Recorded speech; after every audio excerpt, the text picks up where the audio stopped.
我说现在不是说你给我善后，你好了是咱俩一起来相后来了。这打个响吧。这许姨又搬家了。这属于出来这是几年？出来12年，搬了几次家了？乳山的银滩，完了又搬到文登的金滩，搁金滩文登的金滩又搬到圣泉，圣泉的基础搬到高端，搁高端又搬到日照，几次了？中间还搬到广西呢。啊，对，还有广西巴马。最后一车，最后一车，看这屋子了，真是把家搬来了。他们从09年呢开始出来旅居，到现在已经是搬了6、7次家了。现在搬到了日照的老年公寓。一会儿呢，我们去房间采访他们，看看他们这些年的一个养老历程。早上呢，我们先跟着许姨在旁边的公园里转一转。早上的空气是真不错，这小公园，对呀，每天早上溜达溜达，多小松林多好。慢点，慢点，他眼睛真好。来，看那个红的，你看，这边是这样式，你看这。哎呀，当地人也许叫野草莓，但是我们叫东北叫托盘。这个拿你看这，能吃。你等我再摘，你看甜不甜？酸甜。酸甜。哎，口感特别好。嗯。你等我再给你摘啊。再找一个给文良尝尝。不用，这叫鬼针草。对，你在广西住的时候，在广西我们总吃它，刚才包饺子、包包子。这个真的假的？熬汤。啊，就现在这么的，它开花以后就直接就吃，你看就这样。直接就吃啊？它有一个最大好处，它消毒。你要是让蚊子咬了，你把它嚼完了，往身一抹就好。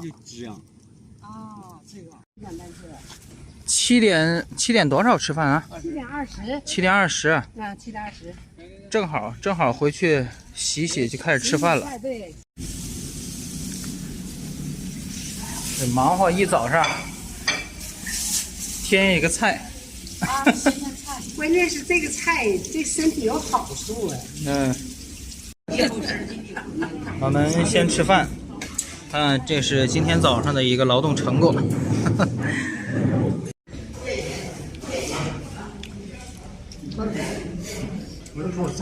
许姨是公寓里入住的比较年轻的老人嘛，她这个每天早上吃完饭之后呢，还要带着老人跳一会儿操。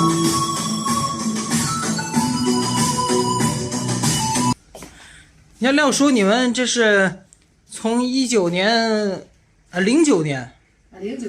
你们从09年，然后这个出来之后，这个搬了6、7次家了，然后这个一共花了多少钱？基本上你感觉？哎呀，基本上就是算本儿吧，每次都是白住房。就是买完了之后又卖了。对，买完又卖，买完了又卖了，也没赔钱，没挣。就是住了一般第一次住了将近10年。这会儿呢，多钱买多钱卖，1分钱没挣，就弄个白住，其实越挣挣钱了。白住也行。白住，完每次都是住2年的也是白住，住半年的还是白住。这次这属于搬到日照这边来了哈。对。你像你们老两口出来12年，去年的时候我拍过视频，拍过你们的视频，你们说是就是当时把这个老家的房子处理掉了之后断了后路，然后就出来旅居养老了，就是走到哪里都是家。对，对我在圣泉就算扎根的吧。算是19年的10月份出来的，因为你廖叔就得病了。他就得了一个大病，真的就是肺癌晚期。但是你们当时也没选择是这个去医院啊什么的，是不是？因为他的当时是9月28号，也是我们给那个老师长去开药。完了就事儿呢，我说你查一下，因为他平常咳嗽，有时候低烧，我说你查一查吧。后来这一查呢，就查出病了。一看，因为咱们当时虽然对医学不是那么明白吧，但是还懂一点儿。因为当时就写的是左肺，6点几乘几5点几那个大瘤，右肺中侧也有，而且都是边缘不整齐，有毛刺儿，所以一看这就没啥说的了。当时我俩就决定，就是说从他诊断出病到我俩走出圣泉只有5天，就直接把房子就卖了。然后你们就搬家去了广西的爸妈。去了广西，因为他当时他的病已经不能手术。他当时是有肺内感染、肺内转移和肺大泡。这个地方很神奇，但是有一点，虽然地方很神奇，但一定要不能放下，不能不治疗。该吃药，该打针。就是说利用这个药和大自然的这个气候哈，这个气候啊，还有说各方面的原因呢，就能给你从整个你这个身体这个状况上给你一个彻底的改变。您是在巴马也是租的房子住还是？租的30年，长租30年，6万8。那你们怎么有考虑来日照这边？实际吧，这个为什么来到圣泉？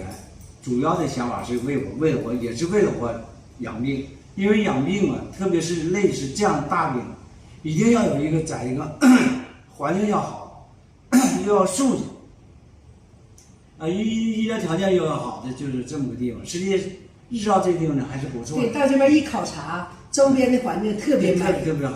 这旁边就是森林公园。完了呢，而且超市呢也不远，步行也就是10分钟的。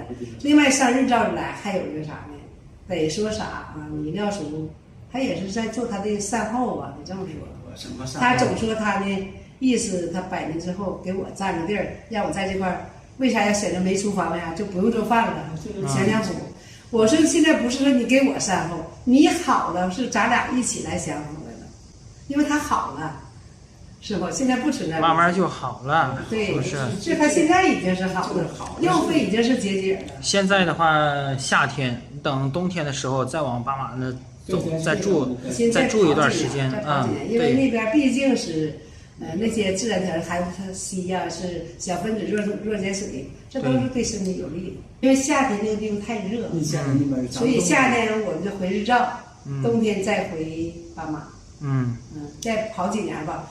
一直跑到说5年魔咒嘛，这5年魔咒期过了这个魔咒期，咱跑7年，跑7年，跑7年。而且过了那个魔咒期，住7年，比如说我们住7年了，我们那个房子还是原价，甚至也许高于原价。对呀，现在这个你说是居住权、什么产权呐、什么的，可转卖可继承。还有一句话，国家提倡的是什么？房子是用来住的，而不是用来这个炒的。所以，但是你们呢，确确实实是想用来住的，但是也没准备炒的，然后还赚了。对，他总是计划没有变化快，总是有意外发生。好了，我们今天就到这里，祝福廖叔早日痊愈。关注我，了解更多。